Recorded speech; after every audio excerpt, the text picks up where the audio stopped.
Did you know that 60% of people spend their tax refund on immediate gratification?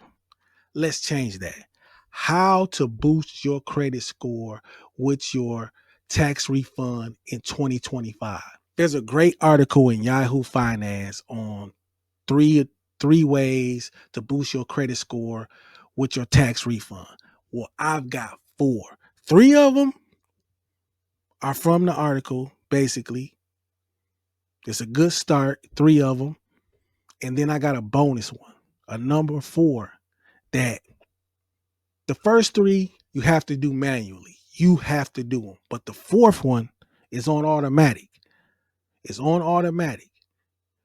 You can take that tax refund, put it towards this fourth one, but you gotta wait to the end of the video before I can give it to you. But the first three, we're gonna go check out this Yahoo Finance article right here. How to build your credit with your tax refund in 2025. I'll link the whole article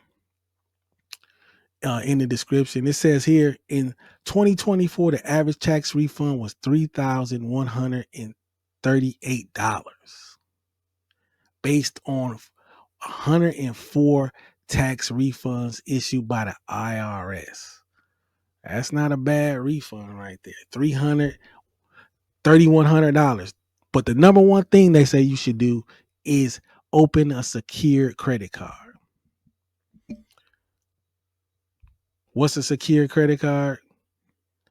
A secured credit card is basically a credit card that you deposit money on the credit card, whether it be $250, $350, $500, $1,000, and that deposit is basically your credit. As you use that credit card, it's slowly helping you build credit. It's slowly helping you build credit. It says once you're approved and begin using your new credit card, your payment history gets reported to the credit bureau, the three main credit bureaus.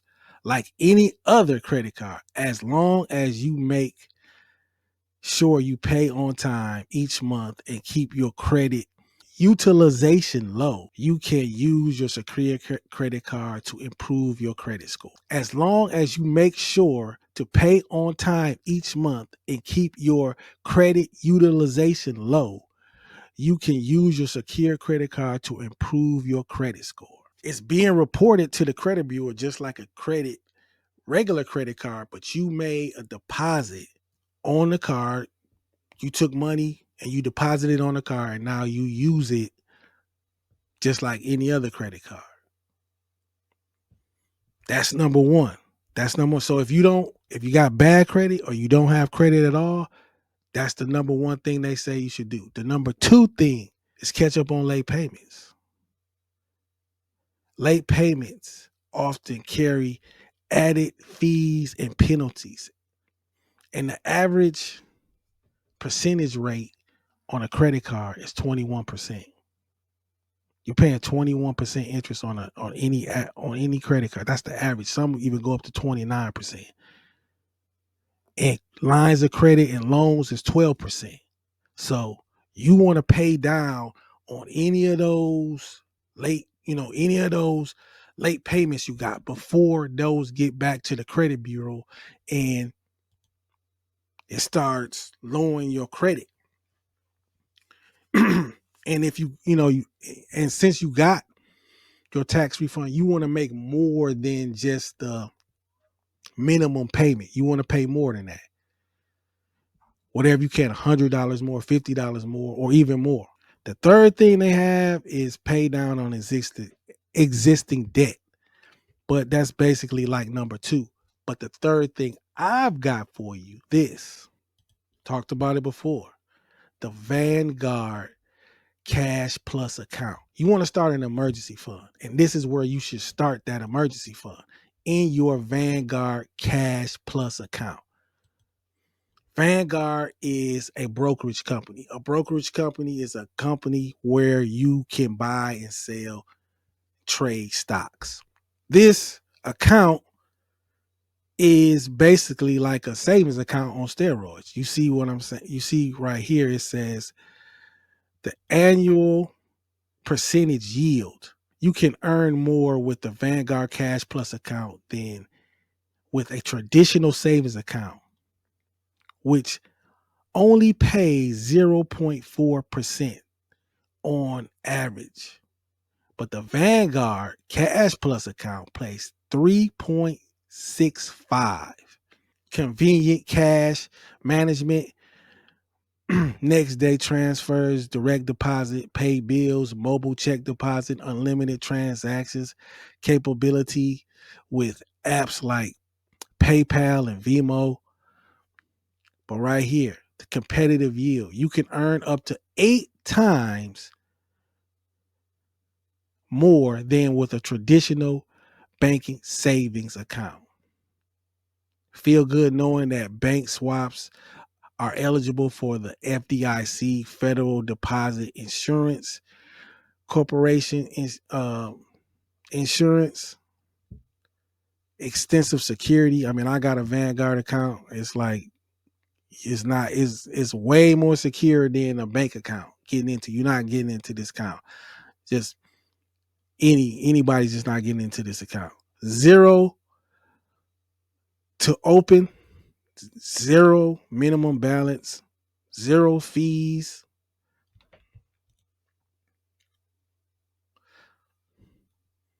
zero transferring money between Vanguard and electric bank transfers, and the ACH automatic clearinghouse transfers. So you can transfer money in between accounts easily. That's the third thing. That's the third thing you should do. You should start an emergency fund, and you should start it with the Vanguard Cash Plus account or any other savings account, high yield savings account. I know SoFi's got one. Just making sure it's with a bank that you've heard before or you've done your research on. But hey, I'm co-signing for Vanguard because I think it's the great place to put your money, because you can then, once you're ready to start investing, you're right there. You're right there. You already have an account. You can start buying stocks. Once you get your balance up enough, I'm sure you can transfer that Cash Plus account into a money market account if that's what you want to do. But if you want to leave it in a Cash Plus account, you can start using that money to invest. This is where people keep large sums of money. They don't keep it in the bank. They keep it in high yield savings accounts. Because it's accessible. The money is accessible.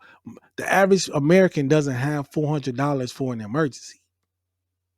Now people talk about real estate and all that. Real estate is the best thing. But yeah, but you can't just pull your money out of the real estate you have.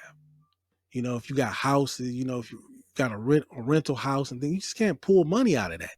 But if you got your money in a high yield account like this, your Vanguard Cash Plus account, or if you got your monies in stocks, you can just sell the stock and you can get your money. So that's the number 3 thing. But the number 4 thing I got for you, because a lot of people, they don't want to go through all this. They don't want to do all this on their own. They don't, and I don't blame them. That's why a lot of people's credit is messed up, because they don't know how to get it right. They definitely know how to mess it up, but they don't know how to fix it. Let me introduce you to somebody that can help fix your credit. Good friend of mine. His name is Darvin Moore, and he has a company that's called Global Credit Help, and he helps people rebuild and restore their credit. And if you don't believe me, check out this video right here. We're going to refresh the report. Like I said, 806 as of 221. And last month, this was about the same as these, 665. So you got about 140 point increase just on one score. Now let's hit refresh and watch this. right before your eyes, Mr. Kern. 810 on that bad boy. Talk to your Word, folks, Mr. Kern. Come on. Nick, Man, what's Nick, going on? 118. yes, sir. Hey, that's good work, man. 806, 806, 810. Now we just got to figure out what we're going to do to make this make complete sense. Can you just explain how you feel about the process? I feel pretty good because, like I said, when I first came to you, I felt like I was drowning. Like I'm like, man, I don't know what this is. I'm getting to the point where I really felt like I couldn't manage, what was going on because again, the credit cards were kind of killing me. But to be here in 30 days, or whatever it is, like man, it's a big turnaround, and I'm just, again, kind of just trying to change how I look at finances just all together.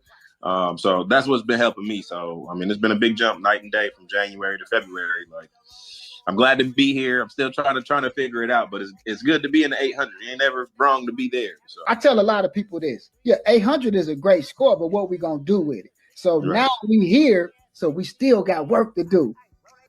Yeah, so I mean, you can see that he's working with people. He even holds free credit seminars here in Milwaukee. I mean, he might even do them in Atlanta where he's at.